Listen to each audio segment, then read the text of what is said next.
Open Your Eyes is brought to you by the Belize Bank, our country, your bank, and Smart, bringing people together.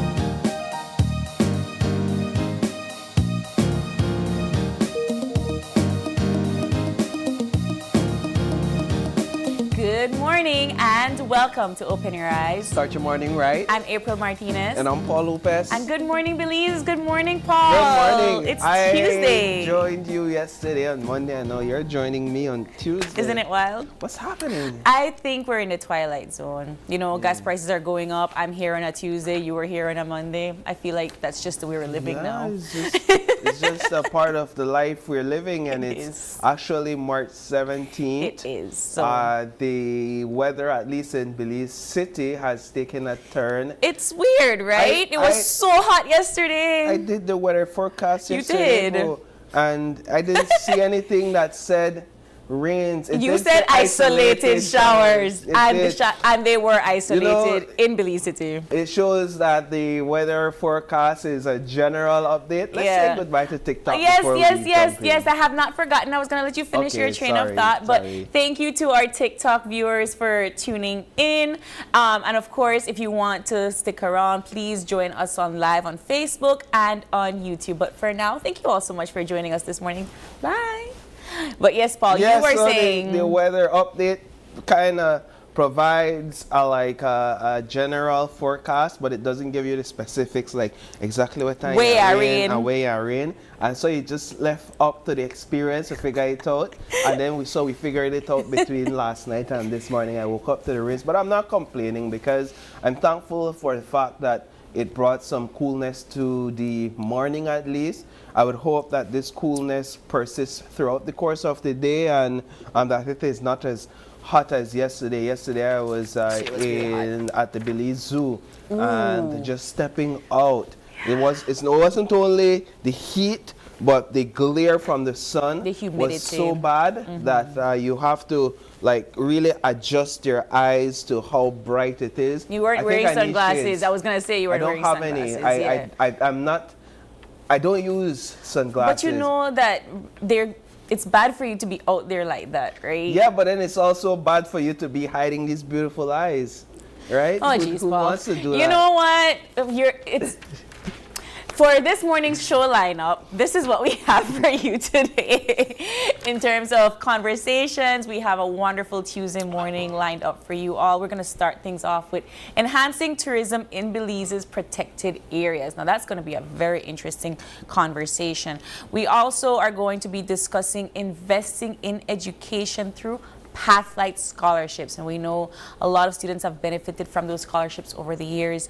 Then thirdly, Belize Global Elite Academy raises coaching standards, and lastly, honoring community care for World Social Work Day. So we have a jam-packed show, and all of these conversations are extremely important. So All I'm right. looking forward to it. Yes, sorry for interrupting there, April. We're going to jump now into the things that you need to know before you leave your home.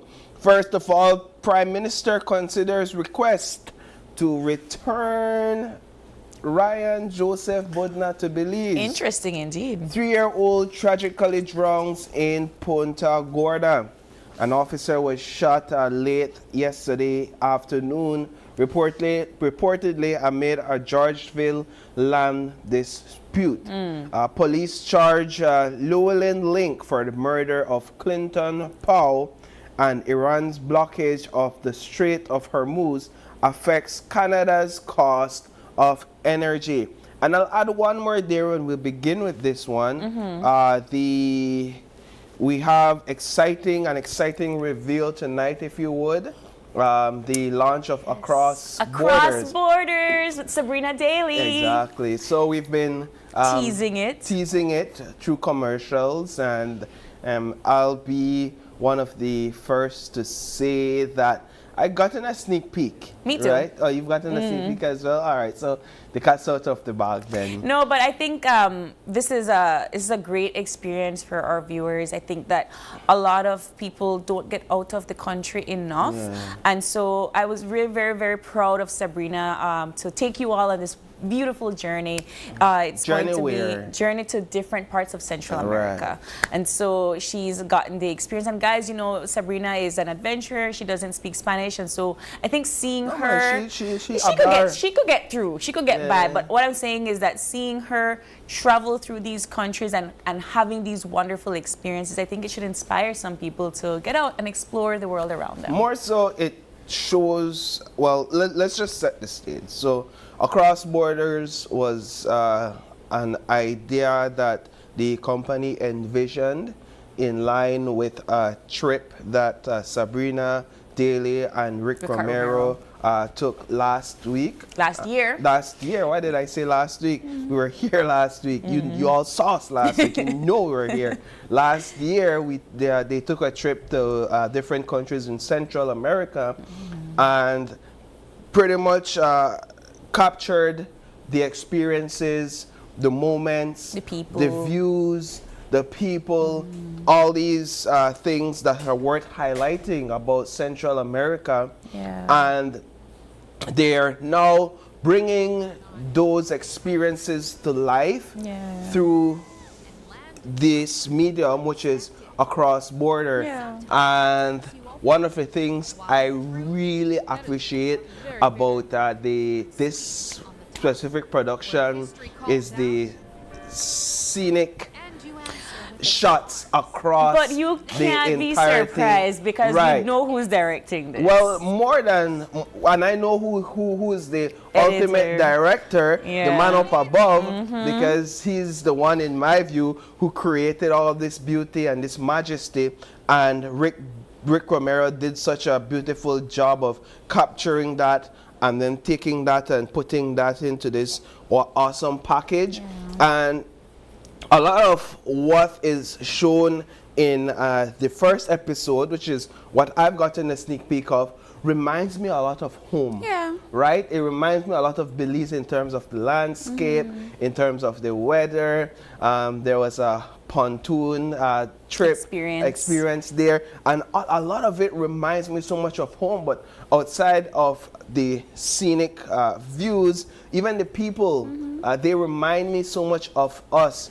There's a lot more Spanish speaking taking place in Central America, but still, just seeing how people interact, how Sabrina interacts with people as well, the friendliness and the warmth reminds me so much of our people. And it shows me, one of the lessons I've taken away from what I've seen is that while we are separate in language, distant in geographical location, that we share so much commonality that we are one in the Americas. It's so easy for us to pinpoint differences, Paul, on a general basis, but you're right. This project here, Across Borders, definitely shows us how similar we are. So it airs tonight, after the news, and I am very excited for you all to experience Across Borders, take this journey with Sabrina, take this journey with us here at Greater Belize Media, and please tell us what you think about it after it airs, because we want to be able to bring you that wonderful quality content right here on GBM. I want to see those views go up to the hundreds, so that's my challenge to you all today, to lock in at 7:30 and take those views up, and then we could talk about it tomorrow morning. All right, but make we get down to it now. Across Borders, live tonight, 7:30 p.m. Yes. Okay. Prime Minister of Belize considers the request to return Joseph Brian Budnam to serve out the remainder of his sentence in Belize. Right now, this isn't something new. In fact, this is in our act, right, in our constitution that we signed between Belize and Guatemala in 2014. I don't know if you want to pull that up and read that statement, but it's not something that we've not done, or it's not something that we've not considered. In fact, I believe that the statement reads that after 6 months of the prisoner in the other country, so in Guatemala, Belize can make a formal request to return that prisoner back here home, and for that prisoner to carry out its sentence. So it is in our sorry, it is in our constitution. Well, right? more than it. Well, not necessarily. In the constitution. It's an agreement. Okay. Between Belize and Guatemala. So we'll start there then, and we could kind of step back, because the Prime Minister was on a morning show yesterday, and they asked him the Budna question. I think the PM realizes by now that no matter how hard they try, it can't get wrong the Budna question. Same way how if you did at America, Trump can't get wrong the Epstein questions. Indeed. Right? You can't get wrong it. You just have to face it head on and deal with it. And so he was asked a question about Budna, and that's when he dropped what some people consider as a bombshell, which is that, you know what, we think about how we could bring back the man, right? And make it continue, serve out the time here in Belize. Viewers would recall that Budna was abducted in Orange Walk, and he was then transported to Arenal, where he was handed over to Guatemalan authorities to serve out time in a country that he was actually wanted. Yes. Budna isn't innocent in Guatemala, in that he was an escaped prisoner, right? Serving time for some serious crimes that he was convicted of.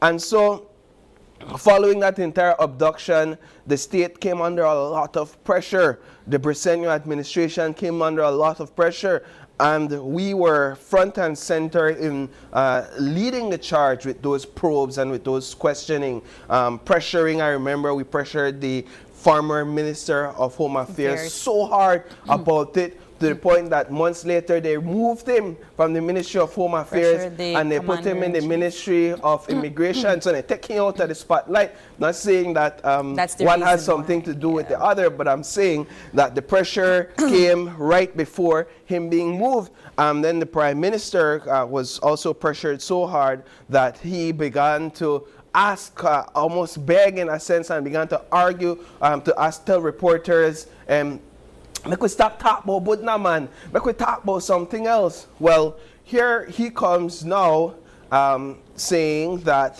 the considerations are being made, and you have to understand that this is with the backdrop of all the pressure that still mounting. Considerations are being made to return Budna to Belize to serve out his sentence. So there's a treaty. Let me just say that, give the treaty, right? Yeah. Since you were mentioning it earlier. There's an agreement between Belize and Guatemala, just to show you that this doesn't come out of nowhere. No, like, this was signed a long time ago. Yes, there isn't like, all right, we'll think up this idea today. So there's an agreement, and we have the images of those agreements there, if we could show them. And then number 13 of that agreement says that there's an agreement that allows nationals, this is called the transfer of prisoners. It's in the WhatsApp group. The agreements allows nationals who are serving a sentence in a prison of the foreign party. So you're serving a sentence for longer than 6 months. Yeah. So your sentence is longer than 6 months. You're not serving a 6-month sentence or less. Yeah. Right? To request that they be transferred to serve out their sentence in a prison, their country of origin. The convicted person is required to serve out the time as handed down by the courts. Yeah. In that nation, Belize already has a similar agreement in place with Mexico. And I mean, Budna was captured in August of last year. So it's almost a little over 6 months. Well, remember, it's not that you're serving 6 months. No, I understand. Yeah. I'm just thinking about the statement in the sense of like a lawyer, right? So within the legalities of it all, we are within that trajectory and that right as a nation to request that that Budna comes back, Yeah. right? But not to come back and be free, but to come back and continue his sentence here. I don't know how much and please correct me if I'm wrong. And I was asking you this question before we started the morning show. The way that it works, because I'm not sure if he's a convicted felon in Belize, right? No, he's not He's convicted. not. He's convicted. He wasn't he was wanted free for here. anything and in that's why I Belize. said, like, I don't know if that If he that may makes wanted- sense, if he may because wanted if for he is something in wanted Belize- in that country, he should stay there, no? Well, you. That's my question. Yeah, and I hear you, and that's an argument that people are making, but it's also for me to say that this is nothing new in that we've seen Belize and Mexico, because that agreement is referenced in that it is. one, right? So the agreement between Belize and Mexico is referenced. And one Google search will show you that, and because I'm not a history, my mind is not there, but a brief Google search will show you that in July of 2014, in August of 2006, in December of 1998, we've seen these types of exchanges take place between Belize and Mexico, right? Where in 2014, 4 Belizean prisoners convicted of firearm offenses, right, in Mexico, were transferred to serve out their time in Belize.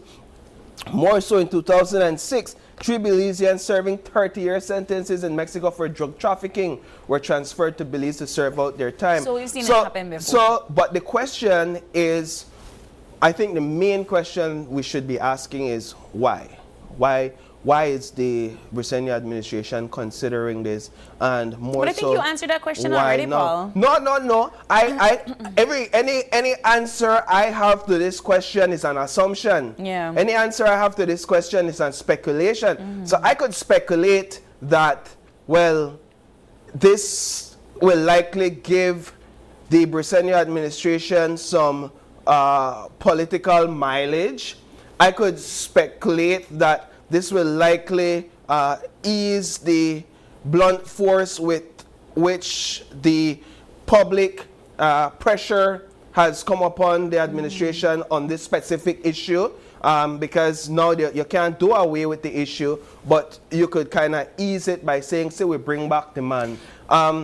But that again would cause controversy, because this incident itself was extremely controversial. A lot of people were on different sides of aisles, having different opinions and so forth. So in my mind, is this, and this is more on the, to me, more on the international relations side. So I'm putting away the controversy to the side for a bit, because right now we are really doing our best to have friendly ties with Guatemala. Right now with our ICJ case with Honduras, with Guatemala, with all of that we're supposed to be hearing more about this week, I'm just trying to think if it's something that we're trying to ensure that we still remain good bilateral relationships with this country beside us. I don't know that the weight of the Budna case is such that I'm not talking about the weight of the case. Build or crumble bilateral relations, just in my view. Yes. But what you're saying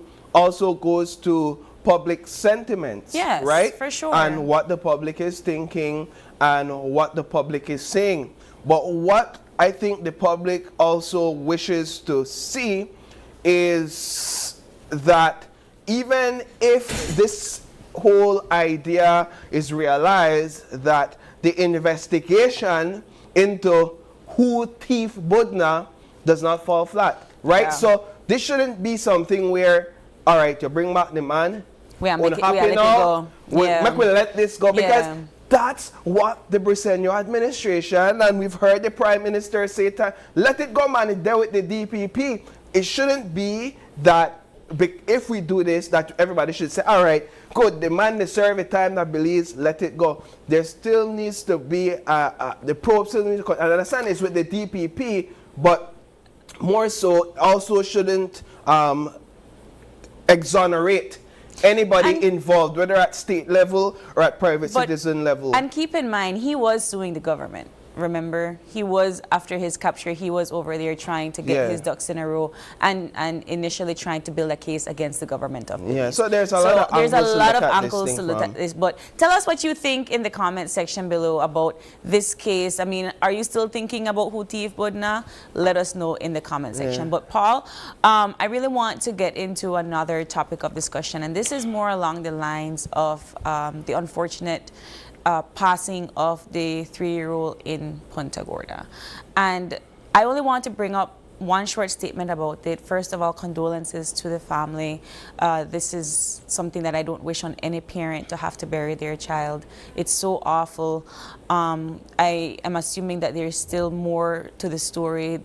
He was found drowned a few hours later after the parents realized he was missing.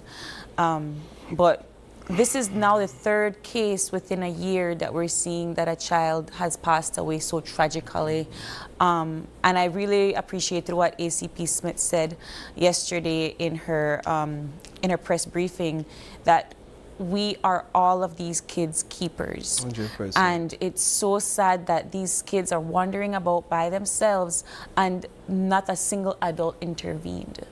And in the case of little Oriano last year, I said we just failed that kid, and I feel that same way now.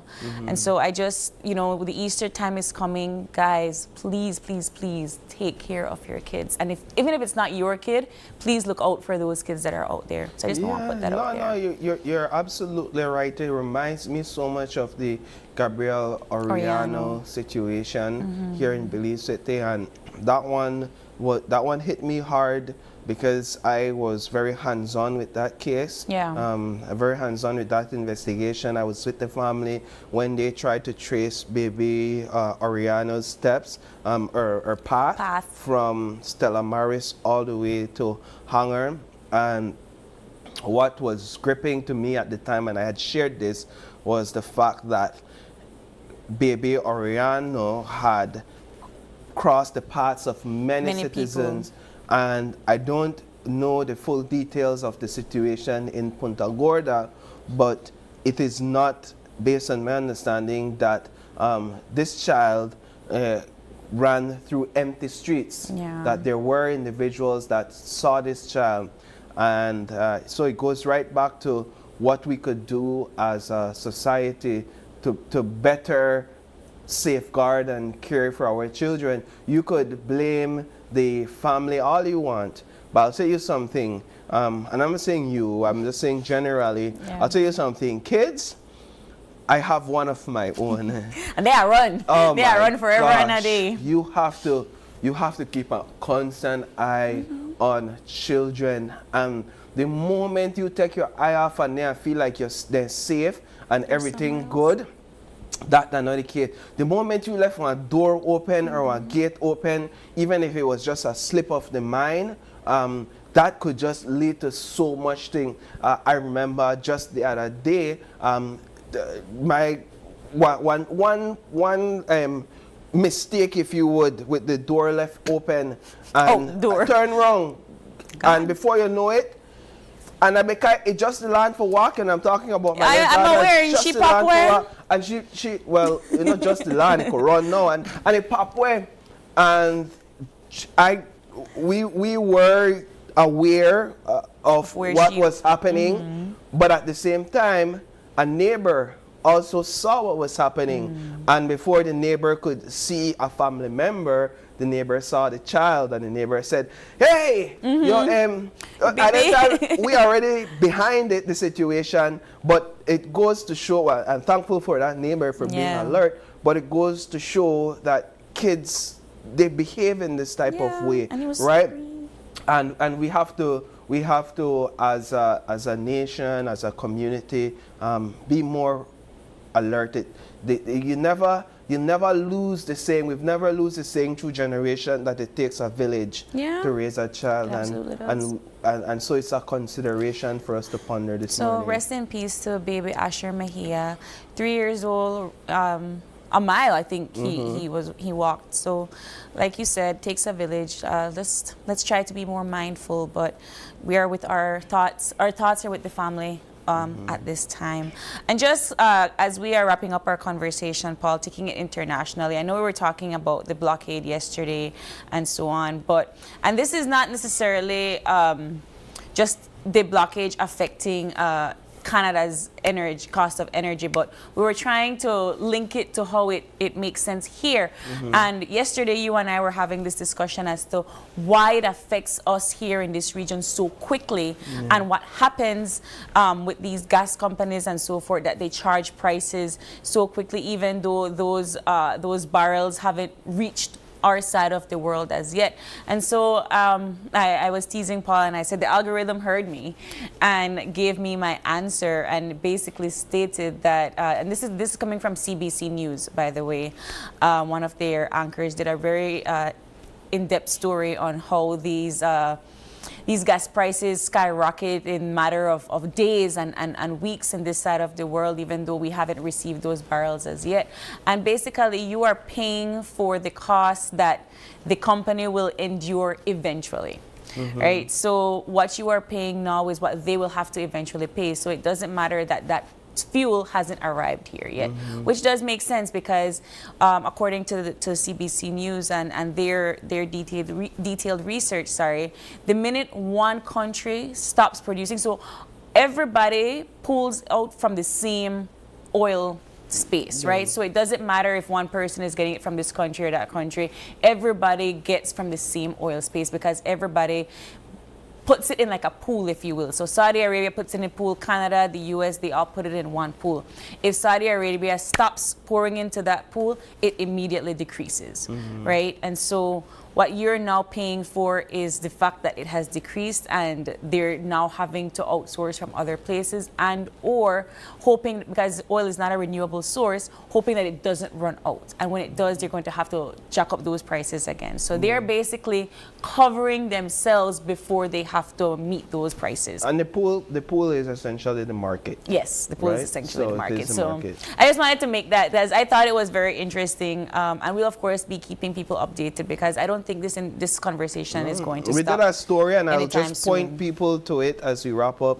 We did a story yesterday. It's on our Facebook page. It's also on YouTube, and you can also catch it on our Greater Belize media page on how the cost of fuel directly affects the Briceño administration's $1.9 million budget, and how they will have to consider reconfiguring their entire budget, revising it because of this the situation with this war. They have like a month, so let's see if they can do it. Yeah.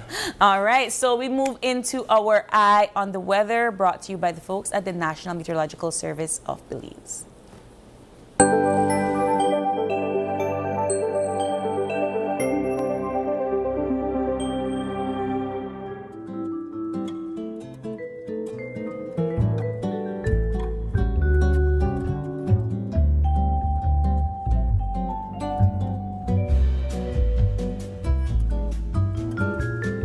All right, so this is our Eye on the Weather for this morning. Let's see if we could get it right together, if we could get some understanding in after we go through this information. So the skies will be cloudy. Now, a lot of information, right? To say so, focus, listen in class, kids. Skies will be cloudy at times today, becoming cloudy to overcast tonight. So we got cloudy skies today, cloudy tonight, overcast. Showers or thunderstorms will be isolated at first. Then clouds along with showers and thunderstorms will increase. So increase across the country as the day progresses. So what I'm seeing here is rain and more rain increasingly. Shower activities will decrease later tonight, going to go down tonight, and linger mostly offshore and some coastal areas. So in summary, based on what this is saying, we'll get some rains today, but it looks, based on the forecast, as if it will taper off into tomorrow. Let's move into today's temperatures. Along the coast is 84 degrees Fahrenheit on the higher end and 72 degrees on the lower end. So this is likely because of the rains. The temperatures are below 90. Inland, we're looking at 86 degrees inland, 68 degrees Fahrenheit on the lower end. And then in the hills, of course, the mountains, the Maya Mountains, up west, down south. In the hills, 78 degrees Fahrenheit Fahrenheit on the higher end and 63 degrees Fahrenheit on the lower end. Now the extended forecast. We're going into Wednesday tomorrow. 82 degrees along the coast, 84 inland, and those temperatures drop a bit on Thursday. 81 along the coast, 83 inland, and then on Friday we're going into the weekend. It seems far away, right? But based on this, it's only 3 days away, guys, so cheer up. Friday, 81 degrees along the coast, 83 inland, and then on Saturday, 83 along the coast, 85 inland. If it doesn't rain, this looks like really good temperature to go out and fly a kite. In terms of our astronomical forecast, sunrise, the sun rose this morning at 5:59 a.m. That was just an hour ago, and the sun is going to set later on today at 6:03 p.m. The moon sets at 4:59 p.m. later on today, and tomorrow morning the moon is going to rise at 5:36 a.m. Still have to tell me how moonrise and moonset works. Marine conditions, the sea state is going to be choppy, so another choppy day on the seas, folks. So for those marine people out there, consider that. The winds is going to be blowing from north to northeast at 5 to 10 knots. Today's tides, today's high is at 9:10 a.m. and then a low at 3:07 p.m. And then we have another high today at 9:18 p.m. And then early in the morning tomorrow, there's a low at 3:47 a.m.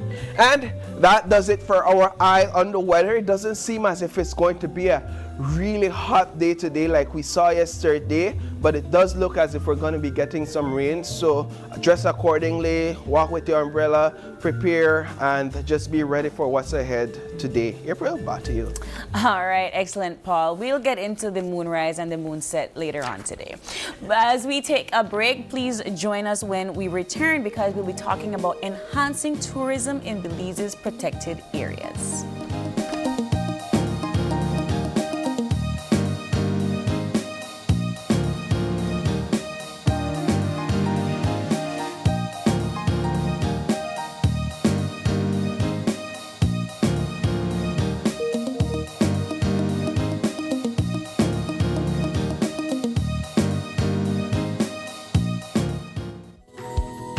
In the heart of the Kaya district, Calico Jacks is proving that sustainability and success can go hand in hand.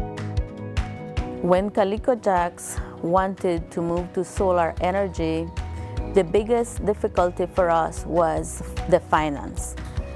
Belize Bank believed in our vision, and we are very happy and grateful that they gave us this opportunity for the financing. Through the Credit Risk Abatement Facility, a partnership between Belize Bank and the CARICOM Development Fund, small and medium businesses can access financing for renewable and energy-efficient solutions with reduced collateral requirements. Here at SCSB, we're grateful for Belize Bank to make it easier for our clients to go green. We're proud to work with businesses like Calico Jacks to help them lower their costs and their carbon footprint. At Belize Bank, we are powering Belize's transition to renewable energy, one business at a time. Together with our partners, we're making sustainable financing accessible for all. Belize Bank, financing a greener, stronger Belize.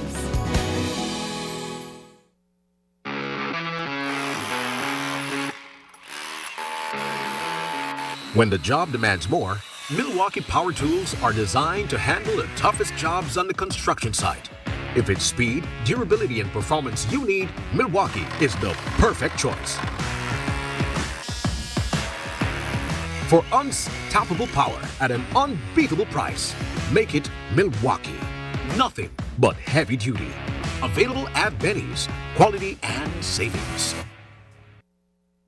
What's causing the increase in fuel prices in Belize and worldwide? The Iran war, of course. Oil prices shot back up to over $100 a barrel as Iran focuses more of its attacks on fuel. Over $100 per barrel is more than 67% increase from the $60 per barrel just 2 months ago. How much has gas price increased at the pump in Belize? By $1.23 per gallon, which is only by 10%. How does this compare to increases in the United States? As Americans Americans feel the pain at the pump.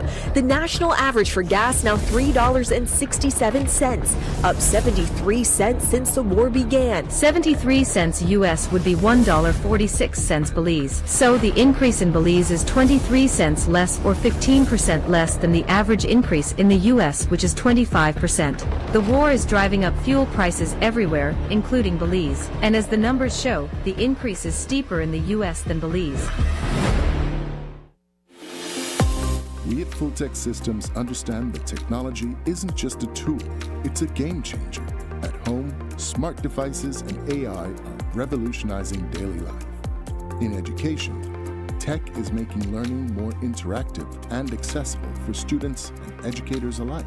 For businesses and government, it's driving innovation, streamlining operations, and unlocking growth, leveraging tech for better services, infrastructure, and security. At Fulltech Systems, we help you thrive with cutting-edge solutions, partnering with leaders like Dell, HP, Microsoft, APC, Fortinet, Cisco, and Tomy. We deliver the right products for your needs, whether it's boosting efficiency, improving customer engagement, or scaling operations. Connect with us and let's drive innovation together. Fulltech Systems, your technology center.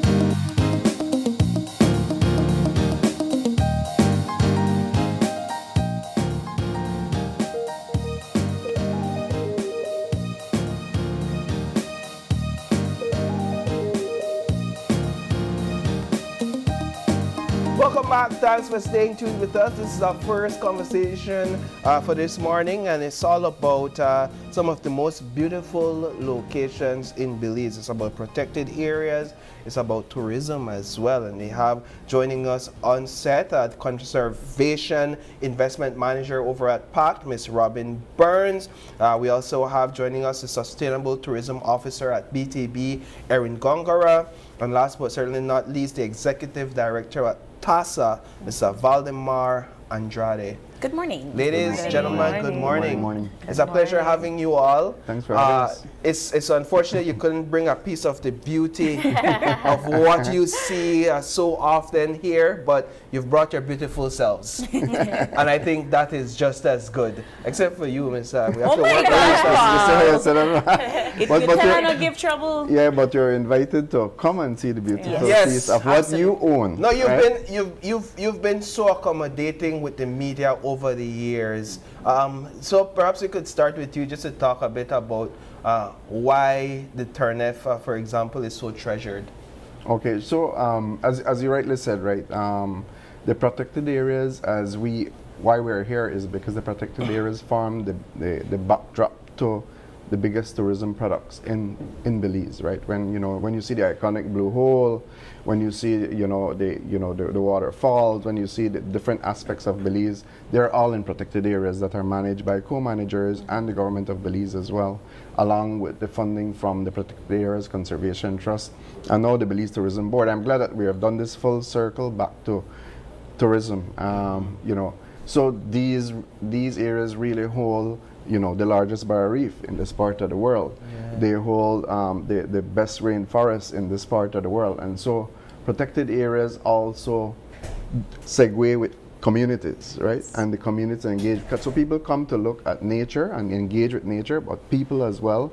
And in our case, what people make. So people are also making their own artisanal work that we sell in the protected areas as well, so that people can understand, okay, how our cultures work, and of course eat the food. And then I'll leave it there so Robin and Erin can so talk. I want to get into the program itself. It's the Tourism Enhancement in Protected Areas program. So let's talk about that initiative. So as you rightfully mentioned, April, we did do an official launch last week. Yes. So the program is called Tourism Enhancement in Protected Areas, and it's actually the product of a partnership between PACT and the BTB.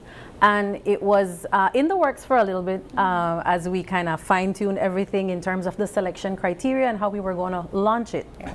So, excuse me, the overall program is aimed at improving visitor experience while also highlighting the importance of conservation and everything that goes on in the back end of conservation so that we could protect biodiversity. So initially, we thought about what was the best way to put this funding out there. And after quite a bit of brainstorming, quite a bit of engagement with a lot of our partners who are co-managers of these protected areas, we decided to do a much more targeted request for proposals. We looked at criteria such as what were their proximity to tourism hubs, what were their level of management effectiveness within the protected areas, did they have business development plans in place, what were their readiness essentially to accommodate increased visitors in these particular protected areas, because we have to also be cognizant that these protected areas hold some fragile elements. So we have to proceed with caution. And after much deliberation and a lot of groundwork put in by a selection team that was comprised of not only PAC and the BTB, but other important agencies that work in this sector, such as the Ministry of Tourism and the National Biodiversity Office, we put forth this project that we're now really happy in terms of the direction in which it's headed. And we did our launch with what we're calling cohort 1 of the program, because the intention is for us to do it over a particular period of time to really expand the impact of the funding that we're providing. And Erin will touch quite a bit on the importance of responsible tourism, which it's no secret that PAC and the BTB has had a relationship since the beginning of time, essentially. And if you follow our work, you will understand that quite a bit of the funding that PAC reinvests into protected areas through our flagship programs comes from a percentage of the taxes that our tourists pay when they visit Belize. All right, so let's get Erin on the conversation, just to continue to lay the foundation. You can go ahead. Yeah, so when you look at the tourism aspect of this program, it's really about strengthening some of Belize's most valuable tourism assets, which is our protected areas, you know, while ensuring that it's preserved and enjoyed responsibly, which is key, you know, to this whole program. And, you know, as you know, many visitors come here for our rich biodiversity, marine environment, and many of these experiences happen right within the protected areas, you know, from diving and snorkeling at Turnef to, you know, birding at Thousand Foot Falls. So when you look at it, conservation and tourism really go hand in hand. And by investing in these protected areas, we're able to protect the very resource that attracts tourism and visitors to Belize. Yeah. I'm very curious. I think, if I'm not mistaken, it's like over 130 protected areas that's under this program. Is it that? So just to clarify those Yes. numbers. So within Belize, we have just over 103 protected areas. Okay. Under this particular cohort of the program, we're looking at 3 in particular. Okay. So Mr. Valdemar will give you a bit more detail in terms of what they're going to be looking at in terms of how the investment will be placed at the Turnef Atoll Marine Reserve. 2 of our other grantees are also the Belize Karst Habitat Conservation, who manage the Thousand Foot Falls Natural Monument, and the Belize Audubon Society.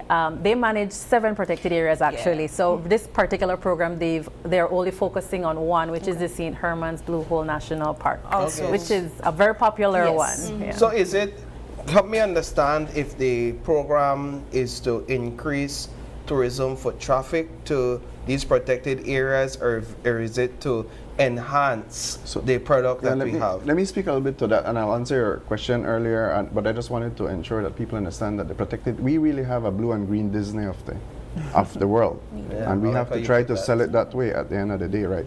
We don't need to create Mickey Mouse. We have all of the stuff in the water and in the forest. For Turnef is a real classic example of sustainable tourism, right?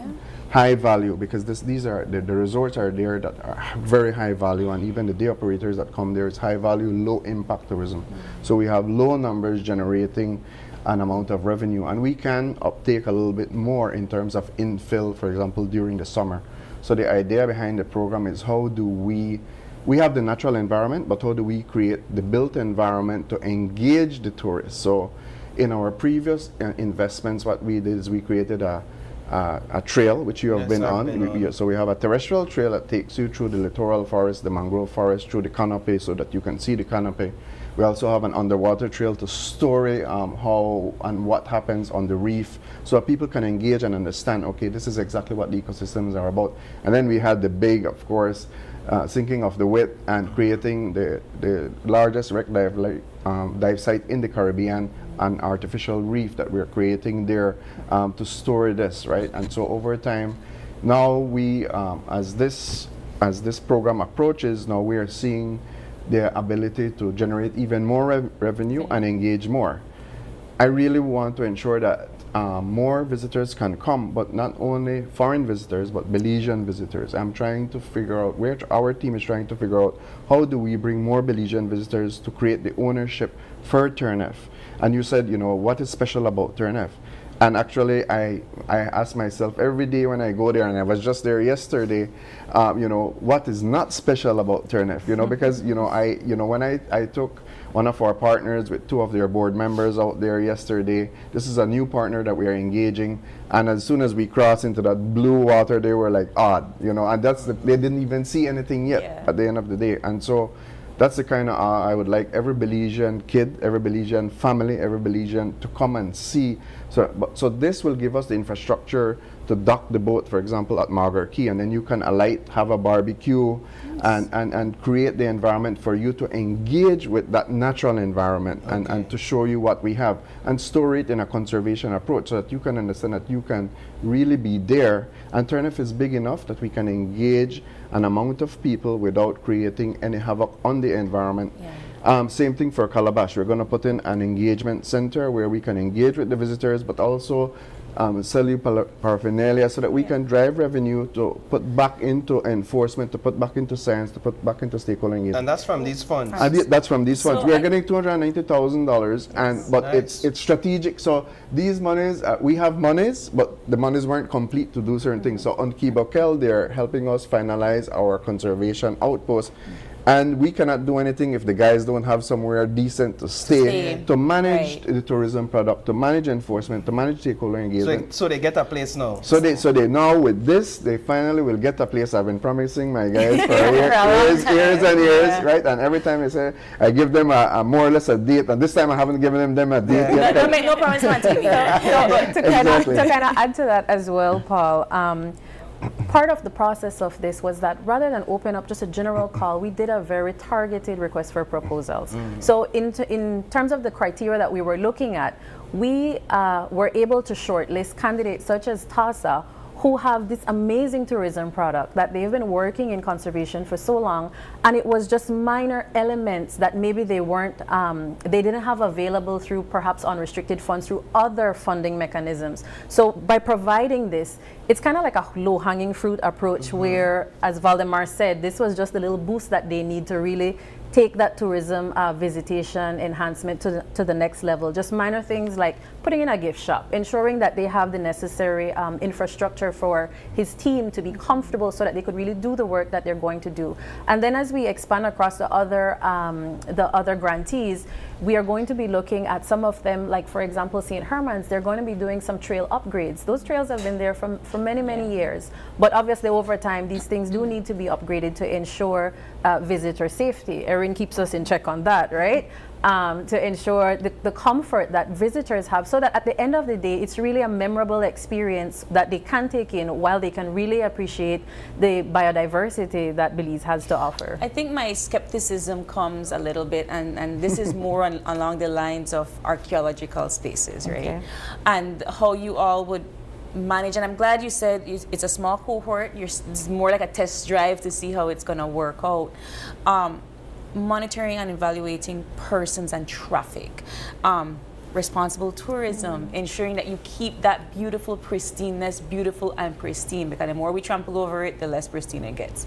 So how are we managing that influx of traffic that comes in?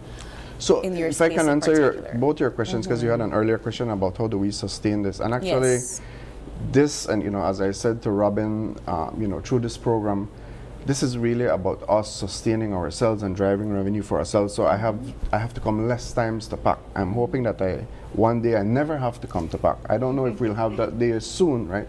But the idea is, how do we drive our own revenues to sustain that? In our approach, we are, as I said, we are low impact. You know, we are low impact tourism, but high value tourism. So inbuilt, our team has put in the safeguards.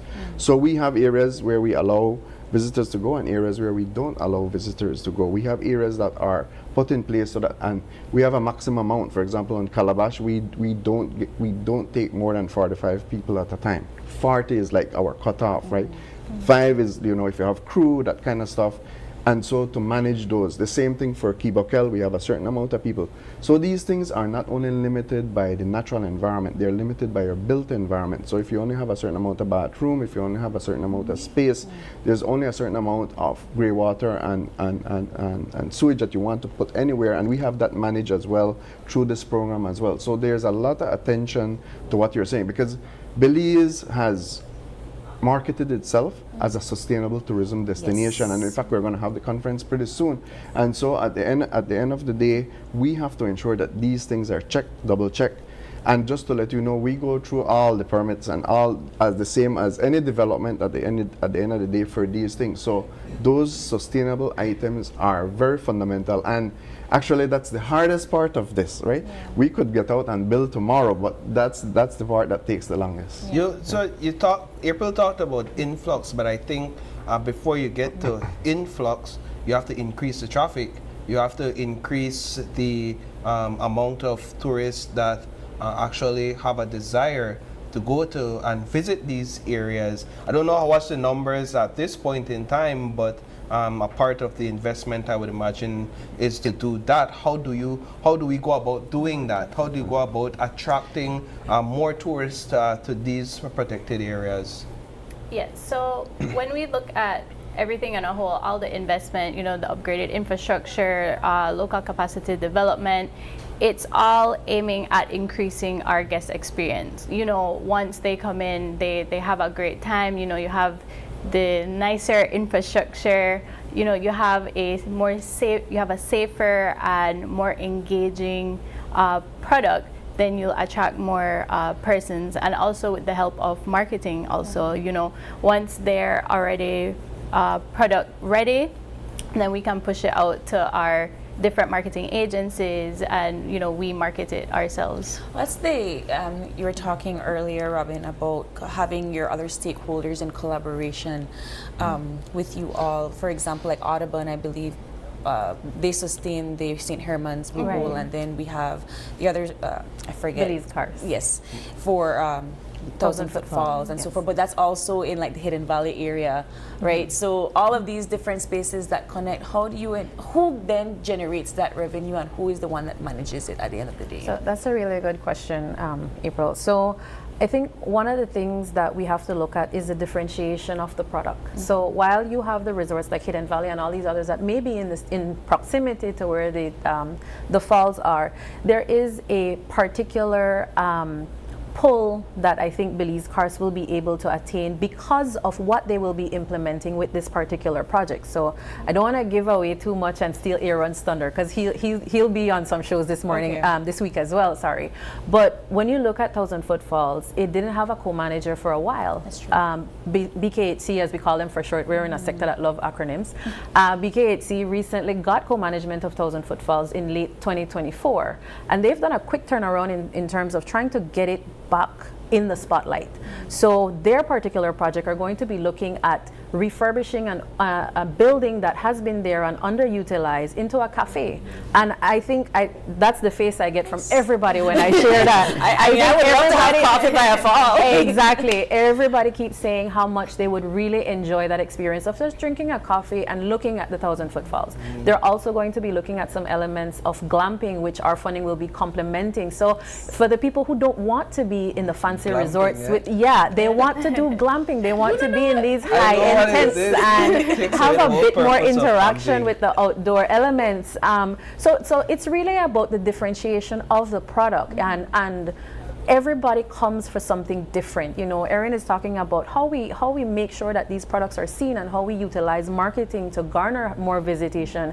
But at the end of the day, everything is very particular and is very niche. I mean, I don't know if you you said you've been to Turnef. Erin and I were out there last Friday, and it really is something spectacular. I mean, the mangroves that people take for granted, that is really protecting our coastlines, that beautiful lighthouse that I fell in love with at Margaret Key, can tell you. I mean, it's really amazing, and it's something worth seeing. So it really is, you know, depending on the tourists and their preference, and not just tourists, but like Valdemar said, also our local people. We have to encourage local tourism as well. Yeah. So I just wanted to in terms of the whole aspect of ensuring marketing is very important, right? So we communicate, and you can download our app. It's Visit Turnf, and it has all the aspects there that you can see. But we depend on the Belize Tourism Board. So I like this connection, because now that once we have these products and we can consolidate them, as you you guys at PAC put it, and it's the right approach. How can we consolidate so that we can have a holistic product? But if the guests don't have a good experience, and when they do have a good experience, you don't need much marketing, because it's word of mouth marketing. It's, I'm going to bring my family because they have to see this, and then it becomes generational. In Turnf, we have people that have been visiting for decades, because Turnf is ranked top 10 in fly fishing, right? Yes. On Earth for fly fishing. Earth, And yes. so people are fly fishing every day at Turnf. I think diving is the next thing. And so our sharks have increased tenfold. We have a lot of fish life on there. You know, you're seeing things that you're not seeing because of the level of protection that is provided with the funds from PAC and other donors that do so at the end of the day. So these things are important for everybody to see. But it's for you to, once you are odd, you will tell somebody else, you know, and then we depend on the international marketing, of course. And now what we are doing is we are partnering with our tourism stakeholders. So our stakeholders, for example, Blackbird, Key Resort, and Belize Dive Adventures have paid for our guys to go to dive shows to story what we are doing in the Marine Reserve. We only talk about the Marine Reserve, so we're not doing marketing per se. We are doing the storytelling about what you're going to come to see. Which is marketing in essence. is. Yeah. So we want to thank you all so much for joining us this morning. They've heard, and we were also on that trip on Friday. And so the visuals that you all were seeing on the screen, those visuals are from that trip. And we have a story that will air this week about that trip. And so they've heard this morning, but they'll also get to see some of what's happening out there at Turnf this week in the newscast. So just putting in that plug. But thank you all so much. But you're invited, and you're invited back to visit the ship you I jumped want off. to. Yes, I want to spend an overnight though. I want to spend an overnight out Well, there. so now here I have facilities to make you bunk with. Yes. Exactly. So All right. thank you all so much. Thank you so much. All right, we are going to take a quick break, and when we return, it's all about investing in education with Pathlight scholarships.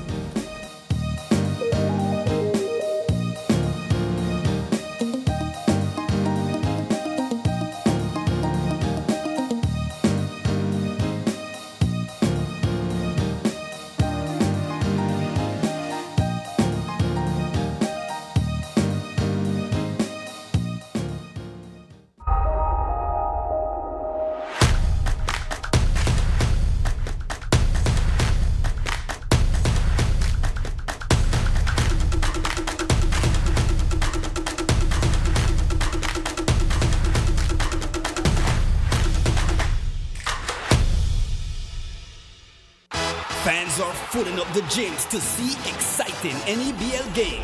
And this weekend, Week 5 showcase 3 mega matchups. On Friday night, the Belize City Defenders try to keep the Corozal Spartans winless with a must-win game to stay in the hunt for the 70K at the Belize Civic Center. Then on Saturday night, another mega showdown at the Belize Civic Center as the number 2 team, the Fighting Tiger Sharks, goes up against the rough and tough Dan Grigga Dream Ballers in a war.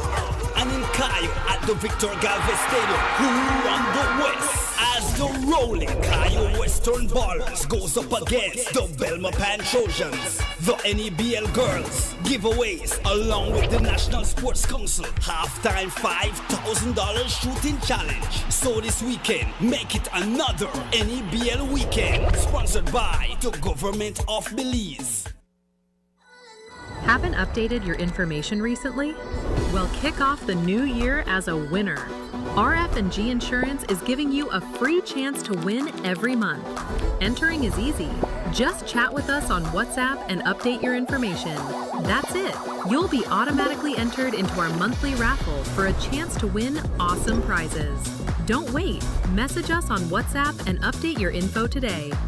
RF&G Insurance. It pays to get it right.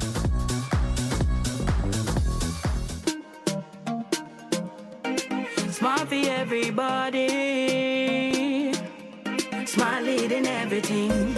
Smart give you everything. Smart offer everything. Smart give you everything. North to the east and the south and the west. Smart are the best. Darling, double up my data and give me all the text. In fact, give me a plan for my family. Unlimited calls, so me like it. And Smart make everybody feel happy. Bringing people together, me want it now. Smart got love for everybody. Me want my Smart plan. Want it right now. Me want my Smart plan. Want it right now. More bundles, data plan. Me want my smartphone, internet in my hand. Cause me want my Smart plan. Want it right now.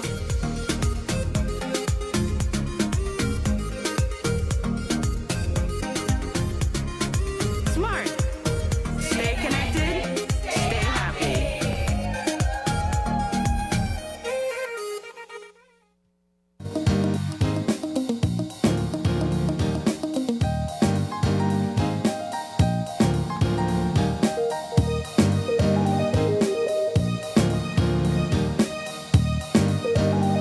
Welcome back, and thank you so much for staying tuned with us for our second conversation. It's all about Pathlight scholarships and how Pathlight is really investing in education. And this morning to talk to us about it, we have a very important guest with us. He is the scholarship recipient of a Pathlight scholarship, and he is Yamir Gallego, a third farm student over at SJC. Good morning. Good morning. And joining him is Miss Luane Cayetano. She's a CEO of Pathlight. Thank you all so much for being here with us. Good morning. Thanks for having us. We're excited to be here. You know, I have to say kudos to Pathlight for all of the investment and the hard work that has been done in the way that you've made your mark in education in Belize. Thank you. I can't imagine the amount of work that it's taken, not just investing in the students, but in the teachers as well, through your teacher trainings and so forth. But let's talk about the scholarship program. What does it entail, and how do you distribute it to students such as Mr. Yamir? Great. Yeah. Thanks again for having us. We are really grateful for the work that we get to do at Pathlight. I'll just give like a brief overview for those that don't know. I know a lot of people know about us, but still it's very helpful to always reinforce. So we are an NGO operating in Belize. We've been here for 19 years. This is our 19th birthday, and we're very excited about that. We feel a little bit more mature that we were in the beginning. We started in the Belmopan area, and we always say like at the time the vision was, how do we support students to see themselves in high school? So we started just with, you know, do you want to go to high school? And a lot of the students at the time when the organization was just growing, students were saying, no, they're not going to go to high school. And so the beginning of it was to get students into high school. Wow. And as we've grown, it's been, okay, not just to get them to high school, but to have them stay in high school, because we know nationally, once students get to, you know, finish second form and get into third form, that's when we see dropout rates again, right? So keeping them in high school. And then it's, okay, graduating from high school. And now the program has grown that we send students into tertiary. So the idea is that our students will transform this nation. Our students will be prime minister and engineers and doctors and all of the things that require a transformed country, right? We have 3 centers, and each of the centers are the same. And we say that in that although we're diverse in culture, the programming that we offer is the same, right? And so each of our students, like Yamir, has a mentor. Each of our students are assigned a mentor. Each of our students, go to a high school, we pay their tuition and fees. But the signature, what makes us different from other sponsorships, is our after-school program. Our students have to come to our program in the afternoon. They meet with their mentor. They hang out with their friends. They're supposed to study for things, for their exams, for their tests. But really, we want them to be friends with each other, because then that will build a network as well, and that network is what will transform the country. Beautiful. Yamir, let's get you in on the conversation. How did you arrive at Pathlight? Well, so let's see. When I graduated from primary school, I was originally gonna go to John's. My dad was gonna send me there, but that would be a heavy load for him. So, like a few months before graduation, Pathlight came to my school, and they presented, and so I applied. I got accepted through I made it to the interview process. After that, I went for the interview, I passed, and I got into Pathlight. That was a very happy day for me, because I felt like I took a major load off of my father, considering I have a brother and sister who also goes to school. So I feel like I don't regret it at all, because these past 3 years have been the best years of my life. What are you studying right now? I'm currently studying tree science. Okay. No, and acing. Flying. Acing. Well, he has to, right? To keep his scholarship, you have to make sure you ace it. Tell me a bit about your engagement with the after-school program. Well, my engagement, usually I go on Tuesday and Thursday, and Fridays for clubs. Clubs is when we go like to the park, play ball, sports. Then there's different types of clubs, of course: sports, creative arts, dancing, guitar. So on Tuesday when I go, it is the day for homework. That is when we do homework and study. And the day on Thursday when we go, we have sessions that we usually talk about different things like leadership qualities, bullying, and so much more. And then Friday for clubs. Fridays for clubs. Yes. So it's beyond just academia, right? Yes, There's a ma'am. lot Clearly. of capacity building. There's a lot of molding into ethics and morals and skills building and so on. How do you upkeep all of this within That's a great question. Yeah. We pray. We're a Christian organization, so we say that out loud. Like, we pray all the time, like, God provide, right? But in addition to that, I think we try. Right now, a lot of our funds come from the U.S., so a lot of our fundraising happens with our U.S. team. But we're a local NGO. We're operating here in Belize, and so over the past few years, we've been really intentional about saying, how do other businesses, how do other organizations in Belize that have a heart for education can come alongside us? And so we've really been saying, what we're hoping for is that we'll have students who finish with us, who enter into the workforce. And so we're encouraging businesses that already do some kind of sponsorship, not to change their budget, but to support our work, to support with it. If they're already doing tuition and fees, not to stop doing that, to do tuition and fees, and then as Pathlight, we would support with the wraparound. So, as Yammer was saying, when our students come to our center, they're assigned a mentor, as I said. If they need tutoring in a subject that they're struggling in, they get that. If their lives are on fire, because, as adolescents, your lives, change. There's a lot of things that are happening. So if they need to talk to someone, then we give them a counselor.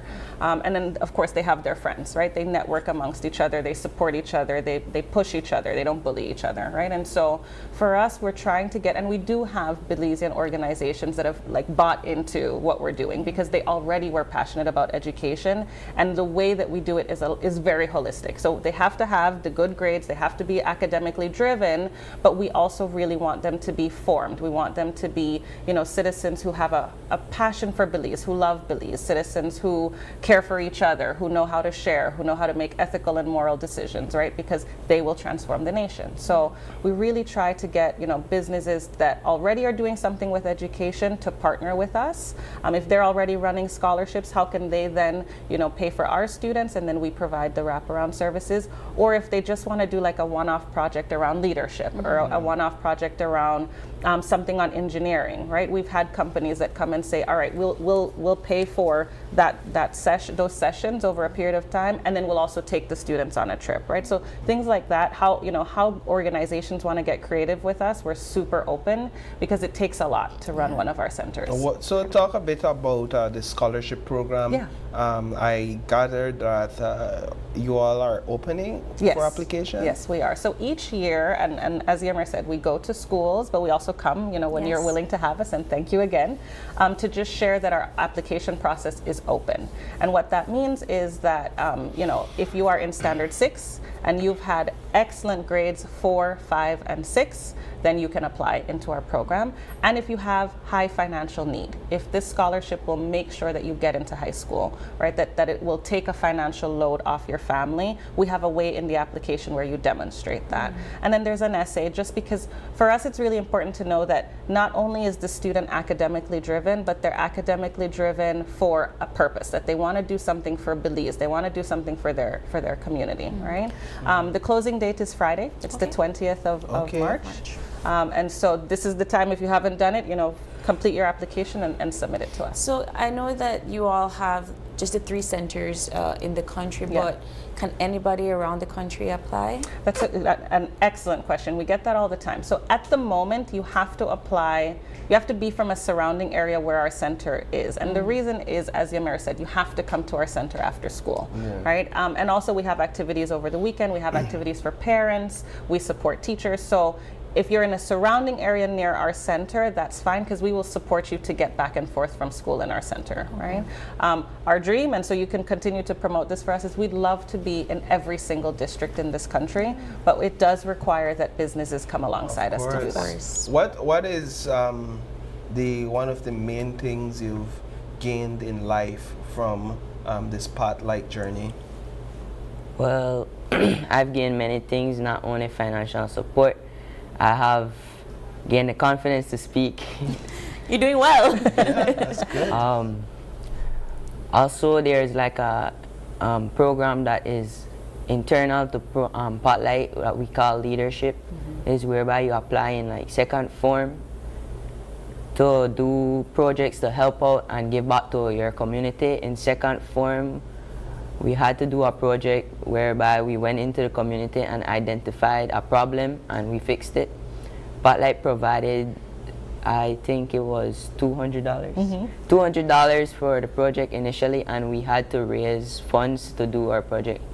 So me and my group, we chose the gardens in schools. So we went to, I believe, 3 different schools, and we made gardens there. The school really appreciated it, and we felt good doing it, of course. In third, right now, we had now we are getting more projects. From the beginning of the year, we planned like a business expo, and now we are currently like advocating on problems in Belize. So this weekend right here, Saturday, we are going to the other center at Orange Walk to present our PowerPoint and advocate about, I believe our topic is gun violence. Wow. Yeah. That's Man, I'll incredible. tell you, that's very inspiring, my brother. You have gained way more than just an education, right? You are gaining skills to transform your community. And I could clearly see that a desire has grown in you to transform your community and to find solutions for your community. And I'm inspired by you. I just have to tell you this morning, I'm inspired. Thank you. And congratulations. So now that you're going to be going into Fort Farm come September, right? All right, so applications officially close Friday. Yes. And so anything else, any information you'd like to add just on the scholarship? Yeah, I think it's, if you're a family that you're a little concerned about what's going to happen to our really smart and excited and enthusiastic child, introvert, extrovert, whatever it might be, but they have a passion, come to our center, get the application. We also have them available online. This is the time to kind of give the additional spark. It's not just an academic scholarship. It really is about giving the young person all that they need to thrive and excel and to change our country. And what's the website's name? Pathlight.org. Pathlight.org. Well, thank you both so much for joining us this morning. Congratulations once again, and best of luck to all the scholarship applicants that are going to be sending in their applications this Friday. We're going to take a short break, and we'll be switching gears to another way of learning. It's all about Belize Global Elite Academy raises coaching standards.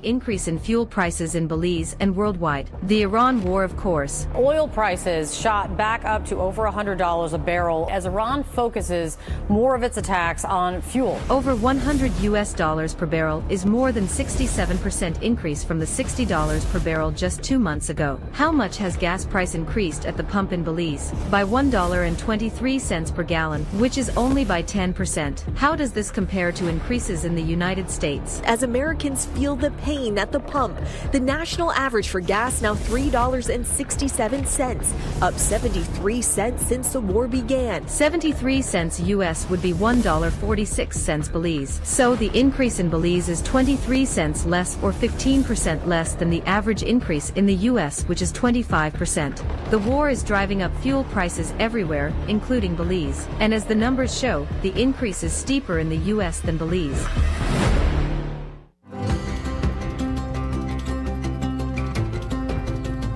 For decades, BEL has powered Belize's growth and progress, lighting homes, energizing industries, and fueling national development. But in a world reshaped by extreme weather patterns, digital transformation, and evolving customer needs, the future of energy demands a new approach. The future of energy is now, and it's not just about new technology. It's about people and how we use, manage, and store power smarter. BEL is leading the transformation, blending modern advancements with the wisdom of sustainable energy practices. Integrating technologies will redefine how Belize produces and uses energy. With distributed generation and smart grid technologies, customers are becoming power partners. Energy is no longer a one-way street. BEL is making key investments that will reinforce the grid to make this a reality, ensuring energy security for generations. At BEL, we are more than an energy provider. We work to safeguard Belize's energy future, which will have demand response programs, where customers will be able to shift use during peak hours to take advantage of the new time of use or off-peak rate structures, customer energy portals, real-time insights and tools to track usage and manage energy smarter, smart metering, advanced metering infrastructure, faster, safer service and actionable energy insights, distributed generation, integrating rooftop solar, microgrids, and battery storage for two-way power flows into the national grid. Together, we are bringing you a brighter tomorrow.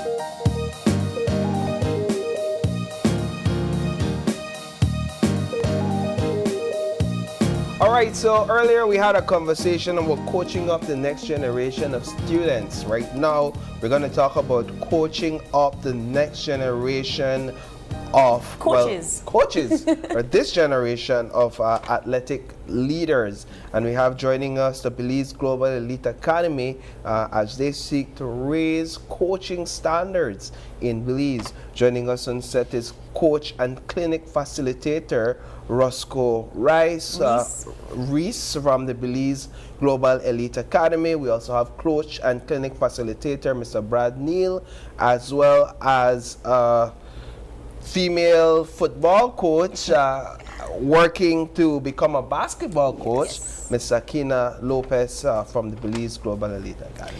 Good morning. Good morning. Good morning. Good morning to you guys. It's a pleasure having you all on set. I don't know that these events happen on a regular basis. In fact, I spend some time in the sports world and I rarely see clinics for coaches. Right? Mr. Roscoe, speak a bit about the importance of having an event like this. Well, good morning, everyone. Here at Global Elite, we push basketball as our narrative to get youths engaged in sports. And we had a 3-on-3 tournament last November at the Belize Civic Center, and we had over 300 kids participating. And we noticed that we're lacking in coaches, and we saw the need to introduce a coaching clinic to the country of Belize. We want to stretch it out to all the districts eventually, but we're starting in the city right now. But it's open to any basketball coach in the country. If you're a beginner, if you're a professional, whatever level you're at, you're never too, how do you say it? You're never too old or you're never too young to educate yourself. So for me, being a licensed coach now for going on 10 years through USA Basketball, I just see the need to get more coaches licensed, to get more coaches certified, because like myself, as a PE teacher in the school, Miss Sakina is also a PE teacher at a school, right? And she specializes in football, but she has girls, she has boys at her schools that want to play basketball, but there's no basketball coach. So when she saw the flyer, she saw the need to sign up and say, hey, this looks interesting. I want to learn more about basketball. I have children at my school that want to play the sport, so I want to learn so that I could be able to teach the sport. I want to ask, and I know this might sound like a very dumb question, but what does it take to be a coach? And I'm not just asking for basketball, because I would imagine that there has to be a level of education about the sport, but how do you coach? Well, first of all, you have to want to be a coach. It's just like any profession. Like, how do you be a doctor? How do you be a lawyer? Like, you have to go to school and you have to study for it. So the same thing is for being a coach. There are coaching curriculums, there are coaching platforms. You just have to tap into them.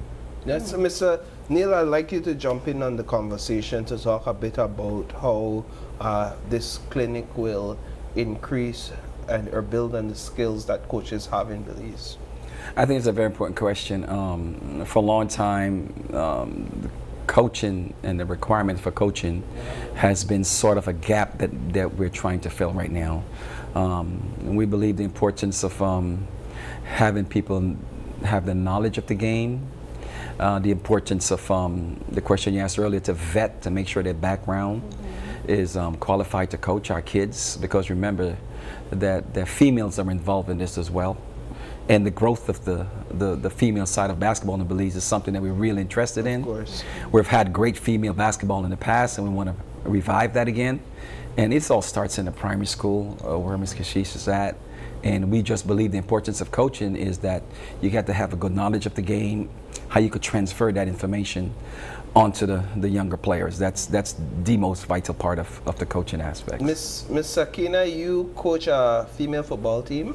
Yes, actually, I remember you. Yes. Actually, I am a licensed football coach. Yes. I have my club, Royal Fusion Football Royal Club. Fusion. You compete in the, I've seen you compete in the Anthony Mahler the event. Yeah, the Mundialito. And the youth games and so forth. And the youth games. And you guys are very good. Sorry to interrupt. Let's have to include that. Yeah. Also the female executive representative for when it comes to football in our district, Belize. Nice. So, you know, I work a lot with females. I see the need for more females getting into sports. We are getting there. We're not that vast, but we are getting there. And we want to encourage more females to get into the sport. And so as I saw the flyer, I was privileged to be a part of the Belize Global event that they had. I took some girls to play the basketball, be in the basketball event as well. And it was so amazing. I do basketball coaching only at the primary school level. But now I want to become that certified coach, basketball coach, just as I am as a licensed football coach. So I want to encourage other females to come and be a part of that training. I noticed they'll be doing the theoretical part as well as the practical session too. And you know, any female that wants to come out and be a part of that training to become a coach, it can be a past basketball player and they want to give back to the community and so forth, or anybody that has that passion, you know, for youth development, especially when it comes to female, because I'm a big advocate for female, and this is Women's Month, so why not? If we say we have limited male coaches, then the numbers are even less for women, correct? As much, as much. We don't have as much as when it comes to the female. What's preventing females from?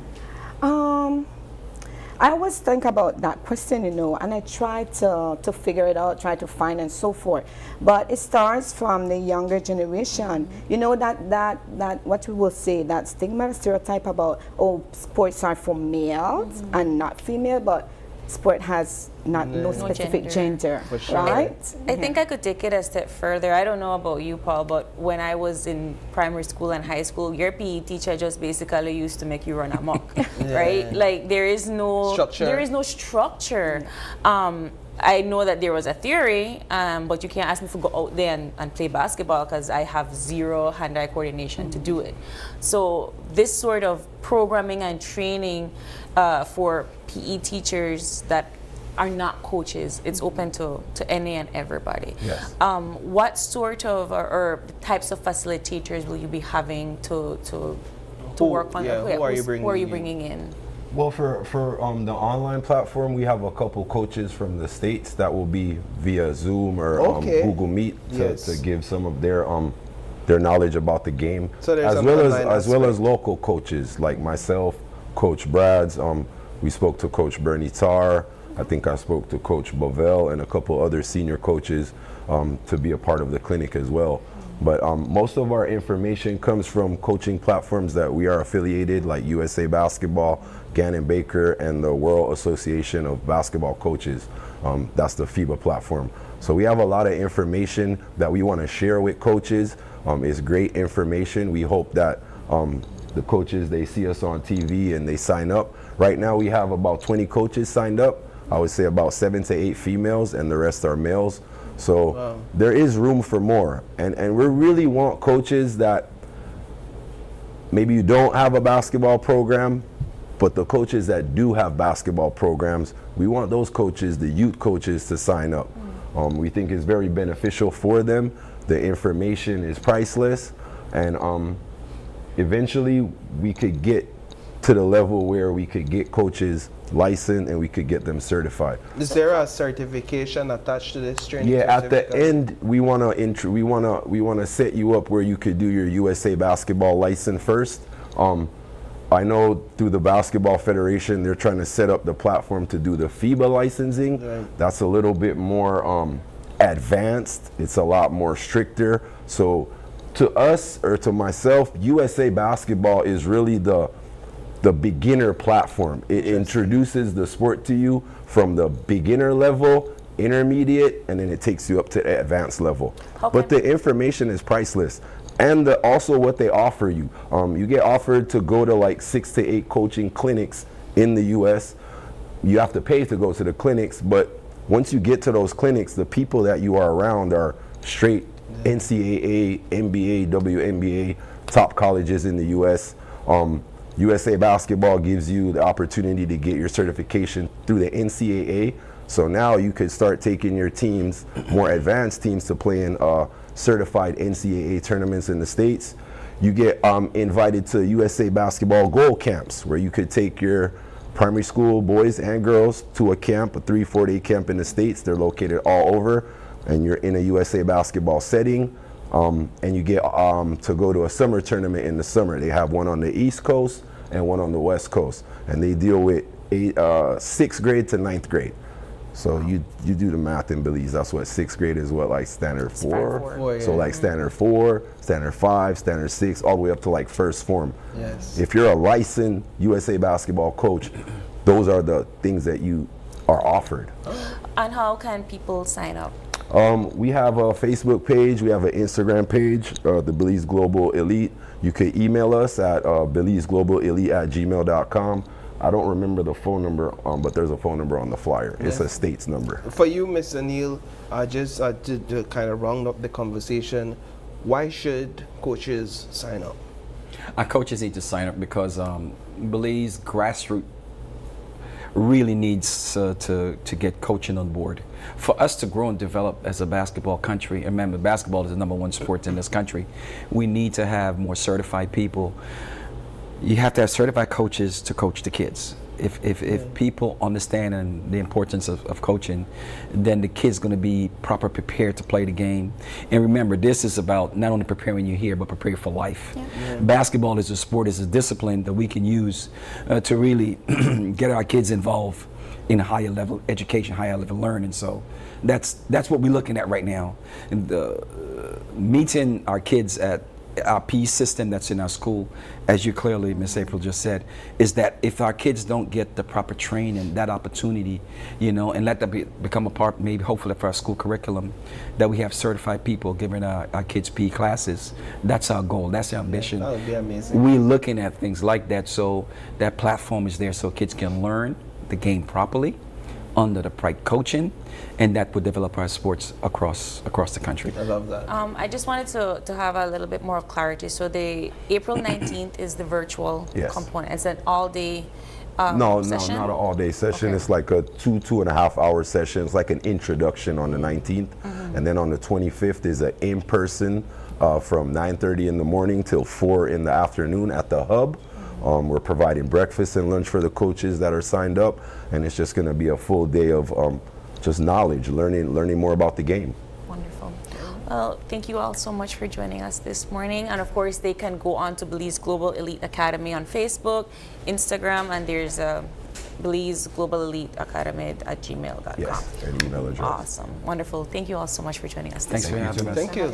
All right, we take a quick break, and when we come back, honoring community care for World Social Work Day. Excellent.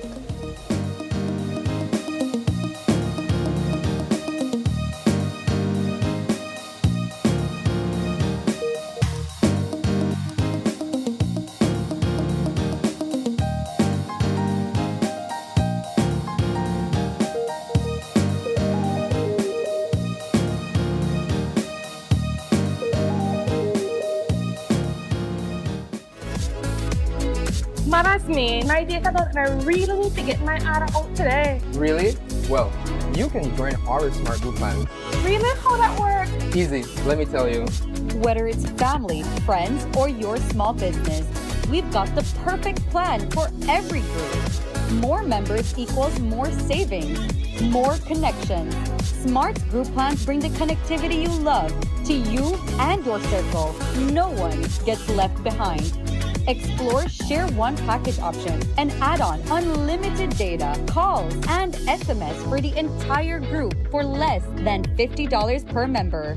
Visit any Smart showroom countrywide or email sales@speednet-wireless.com to sign up today. Smart, bringing people together.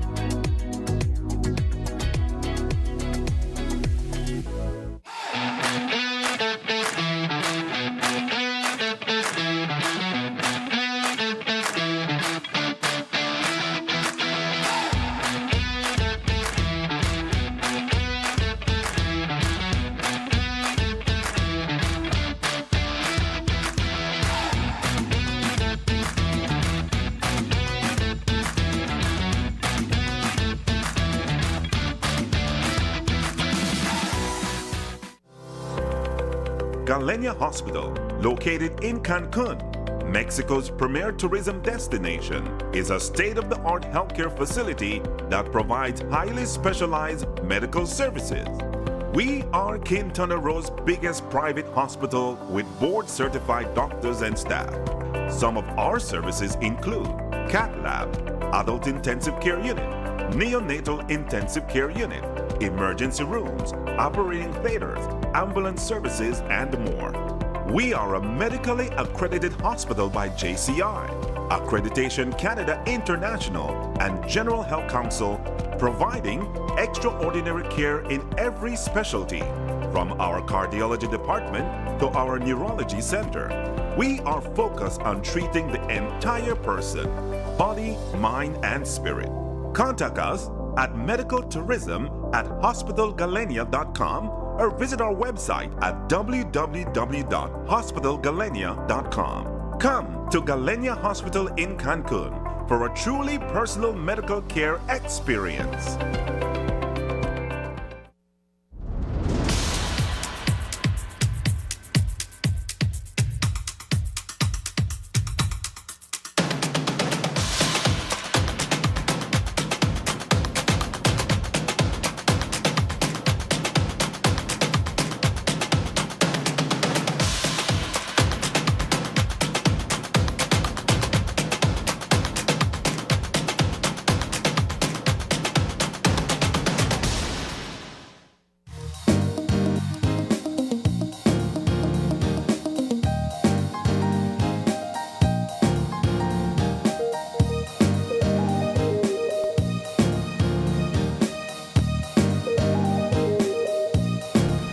Welcome back. Wrapping up our Tuesday morning show. It's all about celebrating social workers on World Social Work Day. Joining us is Children's Services Officers at the Department of Human Services, Ms. Kanisha Cole. Good morning. Good morning. And seated next to her is Community Rehabilitation Officer over at the Community Rehabilitation Department is Ms. Niyoshi Caballero. Good morning. Good morning. And lastly, but not least, Ms. Kimberly Young. She is the Family Support Officer at the Family Support and Gender Affairs Department. Long titles. Good morning, ladies. Good morning. And thank you all for all the work that you do, and happy World Social Work Day. Thank you. Because it is today. It is. After all. You just learned that, right? We just we just learned that. Anyways, not to show you another right? He liked this. But good morning, ladies, and of course, like I said, thank you all for the work that you do. Let's start with you, Ms. Kanisha. Let's talk about how the Department of Human Services is honoring and celebrating their workers today. Okay, so thanks for having us here. Of course. I would like to say Happy World Social Work Day to my colleagues who we work diligently to support kids and children and their best interests. So my work at the Department of Human Services, I do all sorts of different things. I work with children below the age of 18, and that falls under the Child Protection Unit. So this entails dealing with children who go through abuse physically, psychologically, and so forth. So from day to day, we have different cases that we have to deal with. Each cases are different, so case by case basis. It's a hard job, so I very much enjoy working with my clients and helping them and ensuring that they are safe and protected from all sorts of harm. How much time, because you said something that sparked something in me, how much times during these interactions do you find yourself having to put your heart into it? Every time. Every time, because when you're working with children who go through different trauma, it's very touching, and in order for not having them continuously going through these difficult times, there are cases whereby we have to remove them from that tragic situation and put them in a safe place. And I highlighted that because what you said is so profound. It shows that it's not only about the technical skills, but it's also about putting yourself as a person into it. But I would imagine that also takes a toll on you as an individual, Ms. Caballo.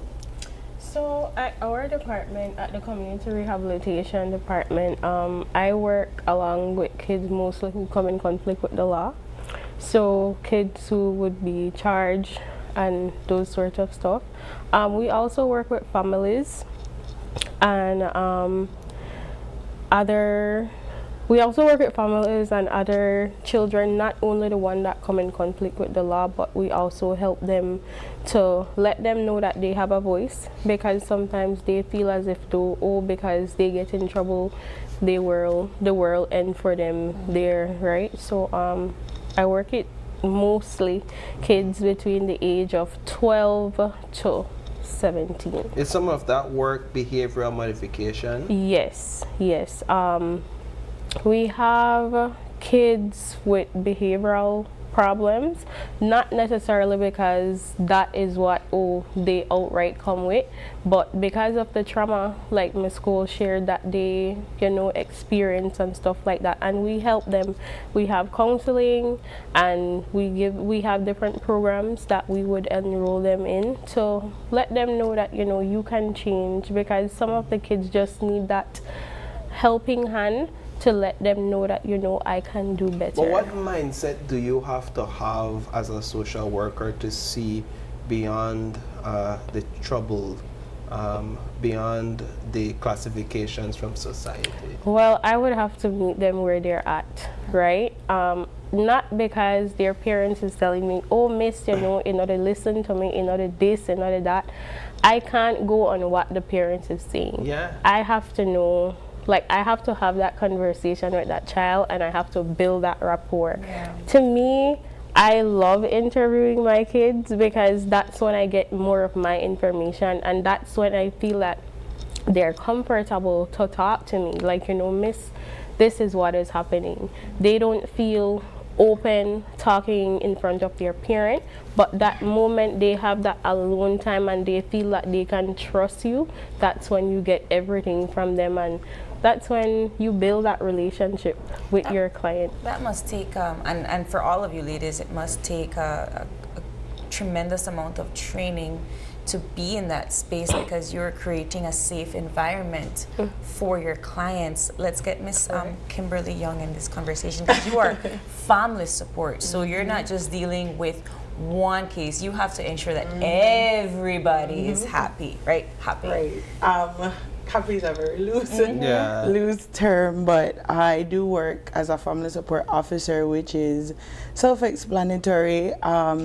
These beautiful ladies are specifically working with children and juveniles, but our department likes to say we're womb to tomb, right? Because we deal with single mothers who are pregnant, we deal with the elderly, we deal with the disabled, we deal with the homeless, we deal with everybody else who is going through a social crisis or is within crisis. And as a family support officer, that's what we see when our vulnerable population gets to us. They're in crisis, right? So I like to call us the preventative department or care. You know, we provide this service before the worst happens, like a child being taken from a home because of circumstances or being incarcerated. We are the first stop. So what is for you the most fulfilling part of your job? Being able to help. Like I mentioned, by the time a person gets to us, they're already vulnerable. They're already thinking, I'm at my end with. This is it. There is no way out of whatever circumstance or crisis that I am in. So it's remembering they're already at what they feel like is pit bottom the moment they come in, and it's giving them just a sense of hope. I think of spaces where how long does it take for them to even adjust to you, and what do you all have to do? I know you say you build a rapport, but I can't imagine that takes a day. I can't imagine that takes weeks. That takes months. Sometimes it takes a while, depending on the situation, right? But if you know the situation, right? It's just how you talk to that child, right? Like I said, building that rapport, letting them know that it's okay. You know, you're a safe space for them. And eventually some might lean towards it and some may not, right? So it may take time. So Ms. Cole, just to piggyback on that very same topic, I'd like to weigh in on that. To share a bit about how important being genuine in terms of your affection and your desire to help. How important is that? Okay. Well, for me, I would say definitely building rapport. You have to meet your clients where they're at. Let them know that you're there for them in times of tragic situation. They have already been through trauma, and then you want to let them know that they're safe now, and then we will definitely prevent those same type of stuff from happening. So we put in our all for our kids. But you have to follow through with that, right? Yes, definitely. You can't just say that and then next thing they say, man, but nothing changed. I still in the same situation. And then in terms of my job that I do, like I mentioned earlier, I work with children that go through abuse, neglect, and so forth. My specific job under the Child Placement and Specialized Services Unit, I work with teenagers who the department get custody of. And my job is to prepare them for independent living. So when we receive these clients age 14 up to age 21, I would review their files, meet with them, because then the children would want to know what will happen next. Yeah. Will the department just throw me out there? I don't know what will happen. I don't have any family support. So that is where I come in. I would meet with them individually. We go through a robust independent living plan that speaks about their career goals, education, getting them their identity, opening up their bank account. We provide them with an independent living home, a monthly stipend, and then we support them until they complete their associate's degree. Yes. I did not know all of that was happening.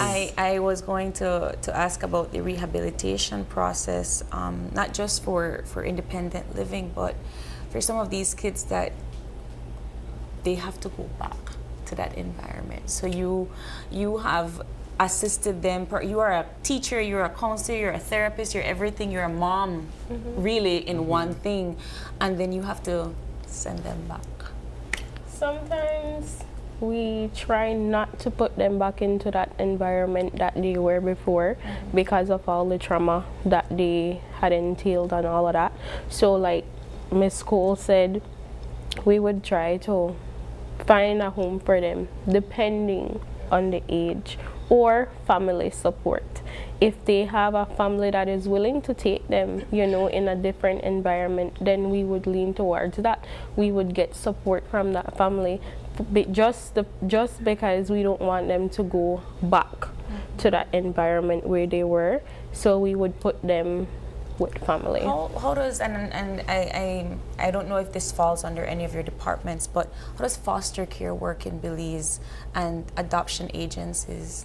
Well, foster care and adoption agencies, well, it falls under my unit, child placement and specialized services, whereby we, the department, we recruit different foster parents. They would complete their application. Well, you know, all adoption goes through attorneys, so the attorneys will compile the documents, the dossier, everything, and then send it off to the department. It normally goes to the director of the Department of Human Services, Mr. Sean Vargas, and then he would then pass it on to my supervisor. The case then get assigned to a social worker.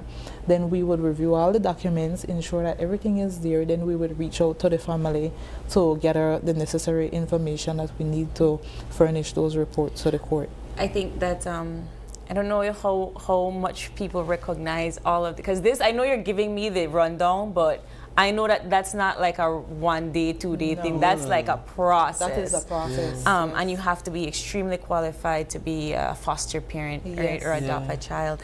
But what are some of the challenges that you all face, apart from the emotional challenges that I can't imagine putting that in a box somewhere and not facing that? But what other challenges do you all face as social workers? Sometimes lack of resources. That's the major thing for us.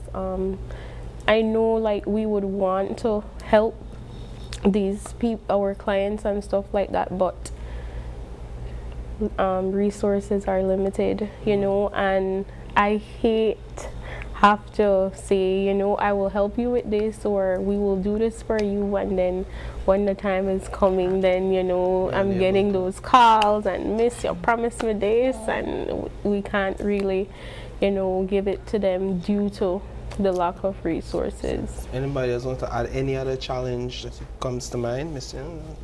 I agree with resources. Yeah, with resources 100%. Yes, I have on a more personal note. After a long day or a long week, what are some positive practices that you all have in your personal lives to decompress from all the stress? I think one of my biggest ones is setting healthy boundaries with the population we work with, because, you know, you're working with them so intimately, they become a part of your everyday life.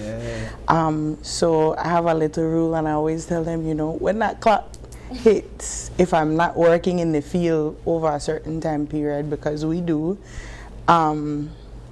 that's my time to go home, decompress, take a walk sometimes around a lap or two at Marian Jones, but that's my time. I think healthy boundaries is empowering for our clients as well, you know, because that's something that's missing within their own life and their own structure. So that's a big part of mine personally.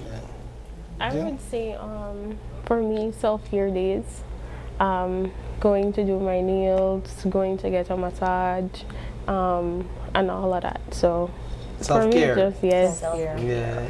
Self-care is very important because, you know, with our caseload, we could get burnout as well. 100%. So for me, I would say self-care and also going home to my kids.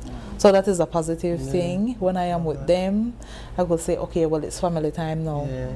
And then, of course, the amazing salary that you all receive. I'm just kidding. It's World Social, it's Social Work Day. How are we celebrating today, ladies?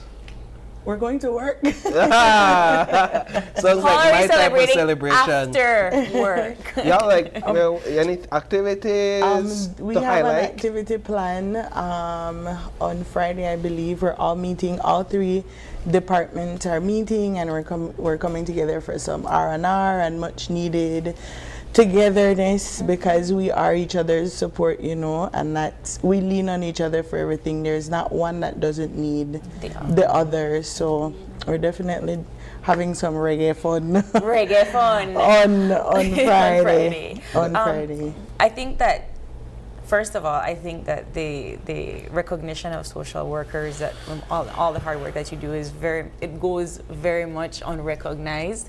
And so I find that it's an important day to reflect on all the work that you've all done. So before we wrap up, like you leave, maybe share a positive message to Belize out there and why they should appreciate social workers in their communities. Start with you, Ms. Keisha. Well, for me, I would say that everyone would have their own thoughts about a social worker. But when we do work, definitely it is in the best interest of our children. We believe in family preservation. We don't remove children because we want, but because of confidentiality, we can't share it out there to the media and to people who normally lash out on social media. We cannot lash out back, right?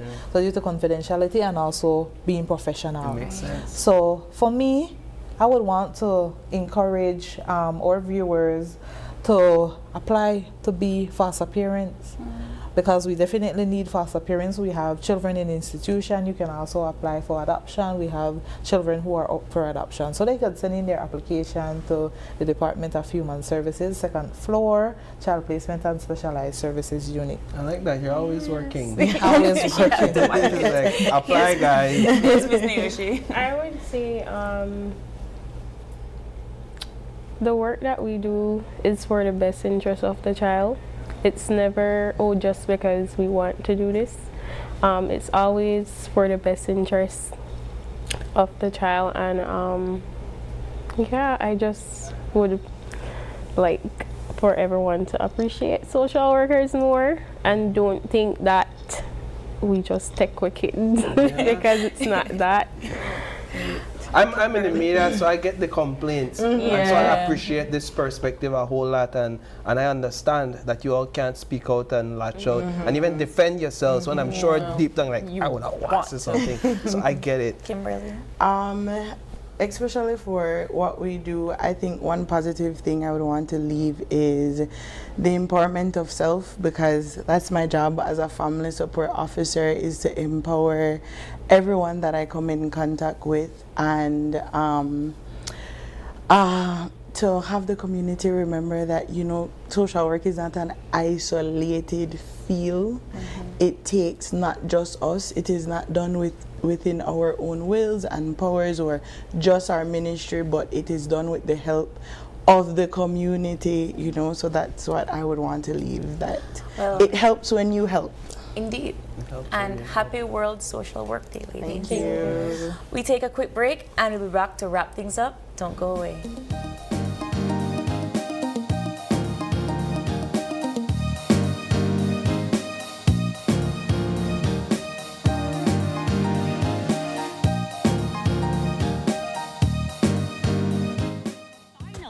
It postpaid plan for 3 people. Introducing Smart Trio.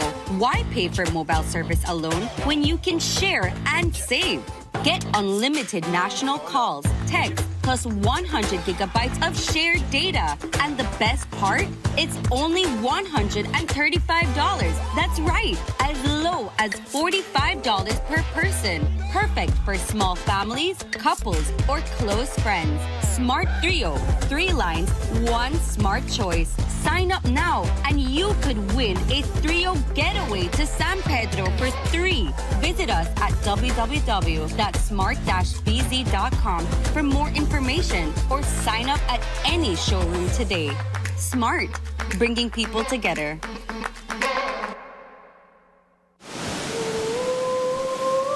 What happens when you step off the edge? Too late to back out now.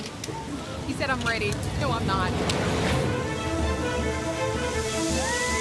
And land somewhere unexpected. Sometimes it breaks you open. Wild at root, That is very bitter. but sweet on the tongue. Where history calls out, and you answer with open arms. This isn't just a journey, it's across borders. That was amazing!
The future is calling. Belize Bank. Your future, our commitment.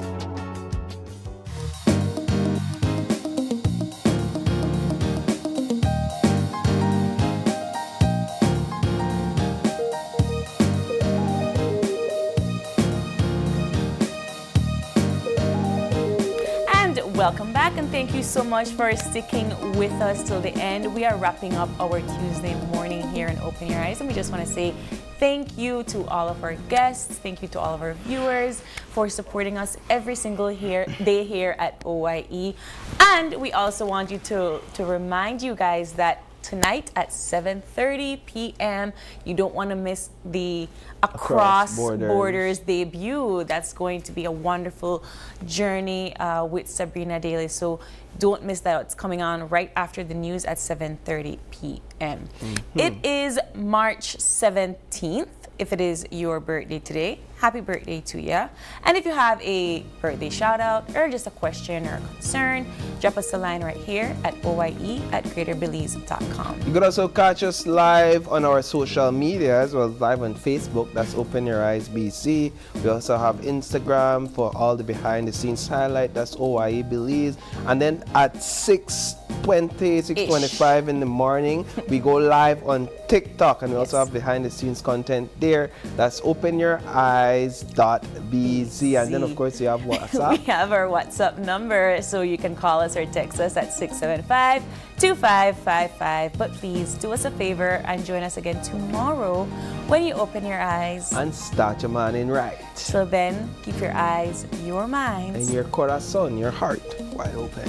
Good morning, Belize. Have a wonderful rest of your day. Goodbye.